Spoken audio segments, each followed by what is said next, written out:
Hello everyone, আপনাদের সকলকে জানাই শুভ দোল পূর্ণিমার অনেক অনেক শুভেচ্ছা।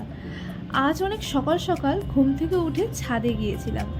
গিয়ে দেখি কি দারুণ ফুল ফুটেছে, আর এইগুলো দেখলে না মুডটা একদম ভালো হয়ে যায়। কাল বিশ্বজিৎকে বলেছিলাম 4 প্যাকেট রং আনতে। হ্যাঁ, ও 4 প্যাকেট রং এনেছে ঠিকই, কিন্তু রেড কালারের প্যাকেট দুটো এনে ফেলেছিল। আমি বলেছিলাম পিঙ্ক কালার রেড কালার আনতে, কিন্তু ও ভুল করে এনে ফেলেছে। কি আর করা যাবে, সবই তো রং, সবই তো মাখবো, তাই না? আর হঠাৎ করে এত গরম পড়েছে না, কি আর বলবো। আর আমি চটপট ফ্রেশ হয়ে নিয়ে চলে গেলাম রং খেলতে।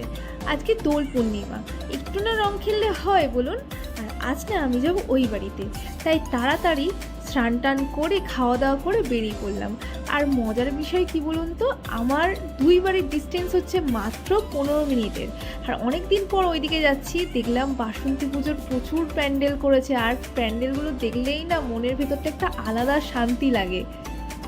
আর এই চ্যানেলে এইটা আমার প্রথম ভিডিও। যদি আপনাদের ভালো লেগে থাকে তাহলে অবশ্যই কমেন্টে জানাবেন ভিডিওটি কেমন লাগলো।